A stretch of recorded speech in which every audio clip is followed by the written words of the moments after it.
Hi everyone. Well, I'm teaching an art course, and I included this painting by Jean-Michel Basquiat, Dustheads, which will be on the final exam. Here it is. Okay, just pick this one. And this painting sold for something like 60 million, 48 million a few years ago. And I don't know if you know Jean-Michel Basquiat, but he died when he was 27. So he belongs in the 27 club. Died from an overdose of drugs. But anyway, Dustheads. Just wonder what that means, you know. I guess it means drugs for him at the time, but maybe it means nanodust for us. Who knows? Anyway, Jean-Michel Basquiat artwork analysis. Okay, if you read right here, Dustheads is pure concentrated energy, freedom, and honesty. Basquiat's work is an act of pure artistic freedom of individual creativity made incarnate. Okay, it sold for 48.8 million. So the night I had this class, and I showed this to the class, who are rather conservative when it comes to art. You know, they'll paint flowers and things that they can understand, like most people. Then the next day, look at this. Okay, I get rid of that. The next day, they had a auction, Sotheby's, and his painting sold for $110 million. The highest, first time a U.S. or black artist's work was sold for more than 100 million. Can you imagine? 110 million. 110.5 million. And no one can understand this, you know. No one, even people in the art field. I read an article a long time ago, and they said, why are prices so high for some paintings? They don't really know. I mean, it's rarity, intensity, you know, just like Van Gogh, etc. Okay, here's the one that sold. Incomparable masterwork from Jean-Michel Basquiat's revolutionary body of paintings. But something interesting that I just learned recently is that back in the 50s, when abstract expressionism was happening, it turns out that, and Time magazine had Jackson Pollock on their cover with the drip paintings and everything. Turns out that supposedly the CIA pushed all that onto the public because they wanted to lead in the art world, the art scene. So, you know, the CIA has their hands in everything. And, I mean, that's just amazing to me. If you don't know what I'm talking about, I'll show you something in a minute. Okay, look, Jean-Michel Basquiat work sells for a record 110 million. Okay, sold to, okay, this is what I wanted to show you. Oops, wait. Yes, Yusaku, he's a Japanese entrepreneur. Now, can you imagine Yusaku Maezawa for shattering records, 110.5 million, and imagine this guy is simply a entrepreneur, founder of e-commerce giant Start Today and ZozoTown, the virtual mall on Japan's largest fashion e-commerce site. So he has money like that to spend. So that means the internet multiplied by billions of people, you sell something online or develop something online, and this is the kind of money you can generate. Enough money to buy a painting for $110 million. Okay, it had a pre-sale estimate of 60 million, and it was guaranteed to get 60 million. Okay, Jerry and Emily Spiegel acquired the piece for 19,000 in 1984. So in Hong Kong, for example, the art market has totally taken off, and they don't even one collector said, if it's not, if the price isn't over $1 million, it must not be good. So they go by money. And then they'll buy a painting and they don't even want to have it in their house. They just say, can you take care of it for 10 years? It's like an investment. So let me go back to this because I want to show you the video here on Daily Mail. Okay, this kind of money is unfathomable, right? So check out the video here. This is in 10 minutes. It went from 60 to 110.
Whoa.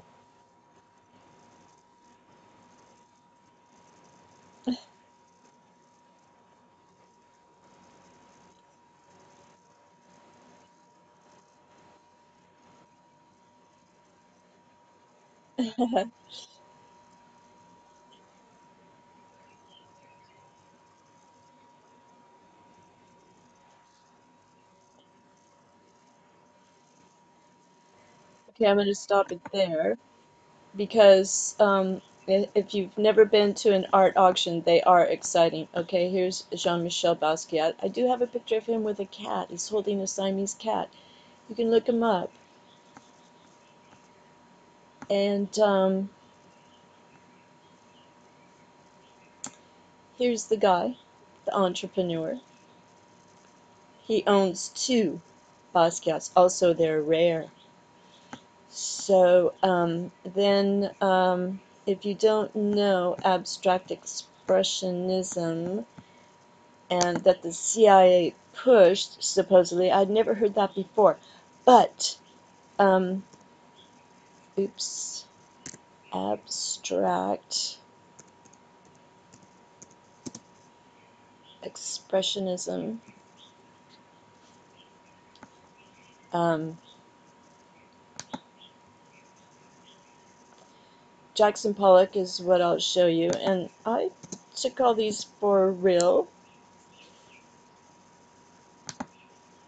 And I had never dreamed that the CIA would do something like push it on people, this kind of culture, you know. So I really looked up to all of these artists. Abstract Expressionism. Okay, I'm going to put in Lavender Mist.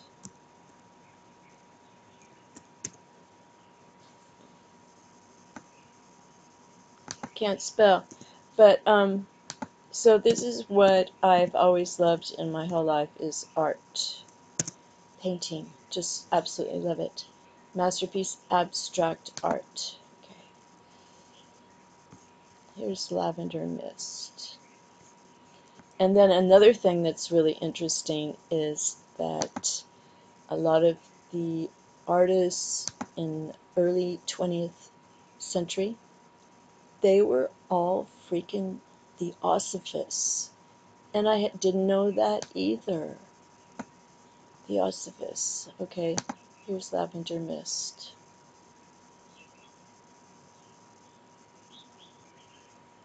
Alright, it's a drip painting. So a lot of those other abstract expressionists were just took over Paris, because Paris was the center of art for so long, and then came to New York. Okay, now I'm talking about this because it's so fascinating and maybe didn't know. Okay, let me show you Theosophy.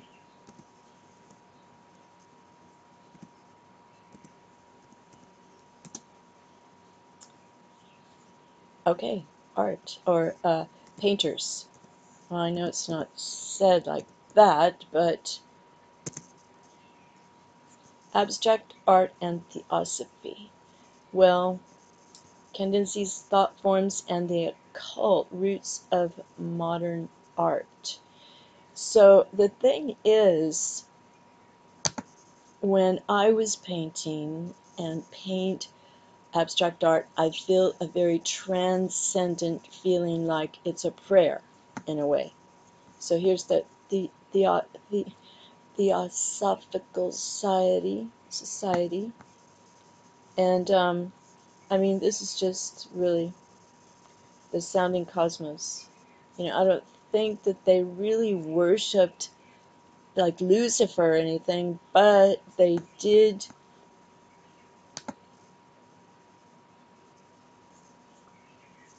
get into like the spirit and things like that. Okay, here's Kandinsky right here. But you know, they were exploring a lot of things, and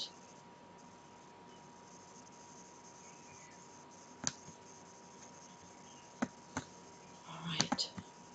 Okay, I'm making this video on the fly, right? And I'm just thinking about things that as I'm making this video, so thanks for tagging along. And this Bing is not that great. Kandinsky's thought forms, Kandinsky.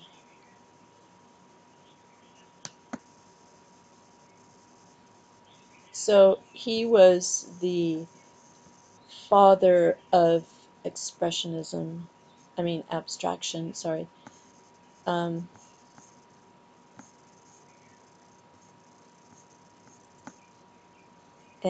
I could show you something else that's really, what did he say? The sun melts, the great synthesis.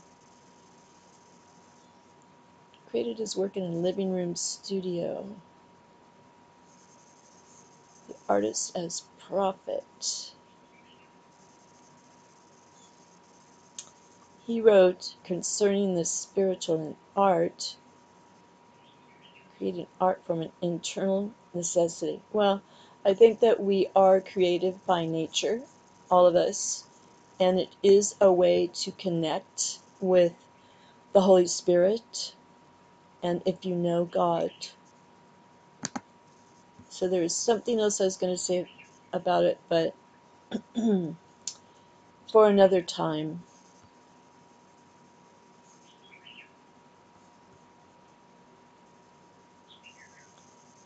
Videos. There's tons of videos on YouTube about it. Okay, well, the thing is, are you feeling creative? Then it does get the alpha waves going in your brain, and so your brain isn't always running on beta. And alpha, you feel a connection, and I think when you're in alpha and slower brainwave states, God communicates with you. So, anyway, there we go. Thanks for watching. God bless, and see you next time.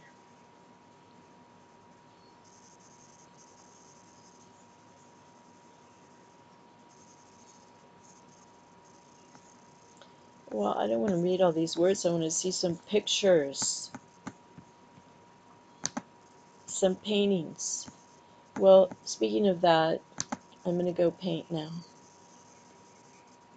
I don't really like these modern abstract expressionist paintings, but I do like the old ones, 1920s.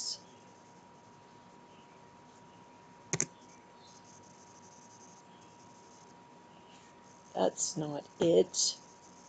Okay, here. I do like this guy. I do love Mark Rothko. Mark Rothko right here. They called his paintings sublime. Let's just go there.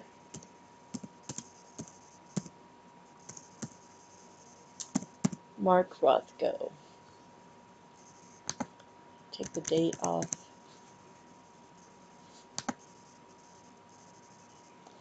Okay, it's just sort of floating patches of color. And he was Jewish, and the problem is his paintings are huge and they're like doors, or, you know, they do call them sublime, like I said, but he ended up killing himself. So a lot of things happened around the early 20s, which is fantastic. Here he is, Mark Rothko. Suicided. Not suicided, but he killed himself. He committed suicide. Okay, I'm going to go paint a few cats now. So thank you for watching, and God bless everyone.